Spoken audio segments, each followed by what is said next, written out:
Hello again. Back at it again to discuss the last two episodes of Ice Queendom before the series finale. Last time we ended on RWBY having some realizations about the fluidity of the dream and still being infected. Weiss was waking up from her glass coffin to come out swinging, only to get blindsided by a now nightmare-starred Blake who's a match for her in raw power. But first I would like to thank my wonderful patrons who make these episodes possible. Links below. This next episode starts with showing us how we got here, i.e. it shows Blake and Yang discussing and outlining the logic of the plan. Basically, Blake wants Shion to infect her with the nightmare that infected Jean to use her nightmare self to battle Weiss as a distraction while RWBY and Yang free Weiss and then her. Yang is super not on board with this plan and clearly desperately worried the entire time, trying to do all she can to convey it's dangerous and not recommended. Shion is also clearly uncomfortable, but with the situation so desperate and Ozpin's go-ahead, they agree, and so Yang resolves herself to support Blake 100%. We also get a little Juniper side dish, which was cute.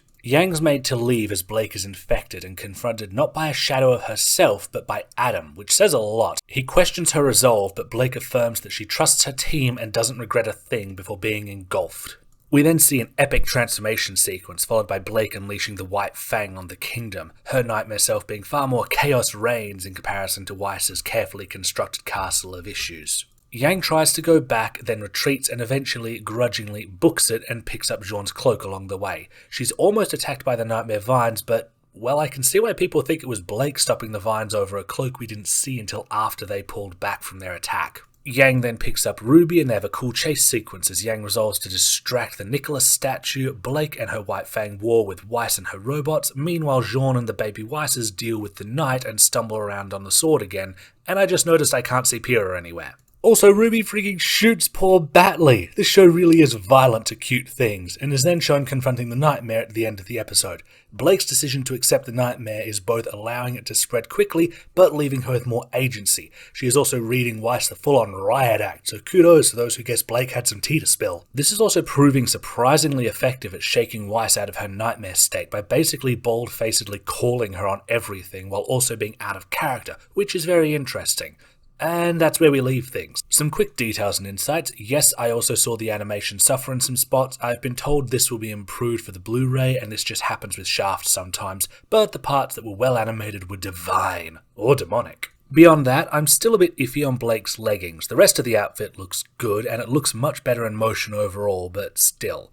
Beyond that, Nega Blake is honestly way better at this enraged, radical fighter for revenge and justice thing than Adam ever was. As it should be. Seriously though, the fact even a Grimm-influenced Blake is better at this than regular Adam is just fantastic. The ride-or-die nature of RWBY is a strong undercurrent I enjoy in general, and more pointedly, I really like Yang's major concern for Blake, but also her resolve to support her. Such a good partner! As cool and interesting as it was, this episode was very much set up, so I can only say so much before needing to talk about the next episode. Light in the Shadows opens with everything on fire, so we're already off to a good start. We follow it up with a chorus of cool action scenes. The White Fang have beaten the robot army, but there's a Mecha Nicholas to fight, with Yang helping them. Jean, the baby Weisses and Dream Pyrrha are fighting the Knight, and while Jean loses his grip on the big sword, the Knight steps on it and loses a leg. Blake is fiercely driving Weiss onto the back foot. Also, maybe a bit topical, but wow, Blake's dialogue really is a good takedown of the justifications and defenses used by colonial empires.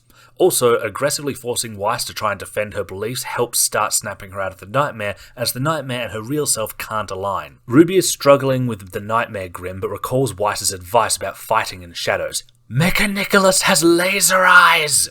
It throws a ton of the White Fang into the air, which compels Yang into rage mode, and she uses her semblance in one of the most epic animations of the series. She hits Mecha Nicholas so hard she ends up in Weiss's memory with her grandfather Nicholas, who seems very sweet and gentle. I do like his words about the manor being built to protect his family until they're strong enough to venture out and defend others, as well as building castles within oneself. Great feels.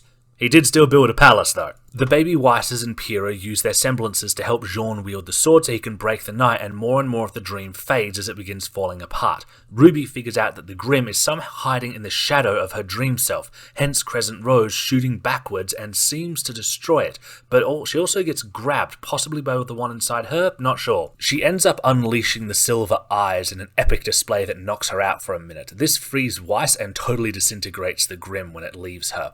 Yang tries to stop Blake's advance on Weiss, gets told to back off as Blake starts going all Fire Maiden on the city. Cinder wishes she got this chance with Atlas. RWBY and Dream Weiss have a heartfelt if brief discussion about loneliness and becoming friends, then her dress teleports RWBY to the battlefield with the others. Again, dream logic. Weiss is very confused and also thinks they were trying to save Blake from the nightmare, not realizing that she was the first infected. Shion can't wake them up as the nightmare has grown too strong.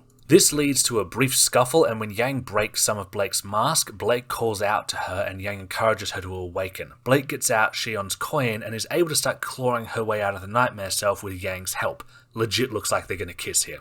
The nightmare is still tethered to Blake though, so we have possibly the most epic combat animation of all Iced Queendom against the Blake nightmare puppet. Blake delivers the final blow, and they then have a somewhat less epic but stylistically relevant engagement with the nightmare remnants before destroying its shadow self. As the dream fades, they find Jean and Pyrrha along with the baby Weisses who are slowly vanishing. Weiss then finds out that she was the one infected and starts having an embarrassment meltdown, which is continued when Shion wakes them up and the first person she sees is Pyrrha. The final scene is her having a normal one, hiding in a bunk bed from embarrassment. All in all, I adored the animation for this episode and the character interactions and dialogue. Seriously, great stuff all round. I did have to remind myself not to be disappointed that theories like Pyrrha wielding the sword didn't come true, because that wasn't a positive or negative either way.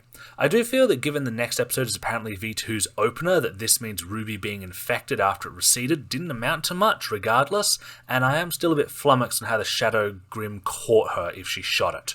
Barring that though, I really enjoyed it. As noted, Blake getting to let it all out and actually rattling Nega Weiss was great. Seeing an actual Nicholas appearance was fascinating to behold. I can see why Weiss admires him, so it's neat to see the man behind the myth. His advice to her also served as a great basis for both the nightmare and who she becomes after it. Also more baby Weiss. Weiss revealing only to RWBY that even in a house with a full family she always felt alone was a nice detail, especially as Yang, for example, never gets this context. It was a neat detail seeing Weiss fall into support and DPS role in the final fight as well, reflecting her later combat role. The music assuredly slapped, as did the voice work. Yang telling Blake she didn't need to be the one to deliver the killing blow was a nice touch. Blake being able to overcome the nightmare, one built on rage and Adam's false preachings, and even striking down the embodiment of it is a great detail, slaying someone she isn't anymore if she ever was, and that she already has chosen to leave behind, helping her continue her healing journey as someone outside of Adam's influence. Also, the ending was just pretty funny. Till next time, when I hopefully review the final episode and give my overall impressions of the series. Thanks for stopping by. If you would like to help support these episodes and get early access to scripts, videos and stories, please hit up my Patreon linked below. If you'd like to commission 3D art, follow the link to my Ko-fi or Twitter and we can chat. Thanks for stopping by.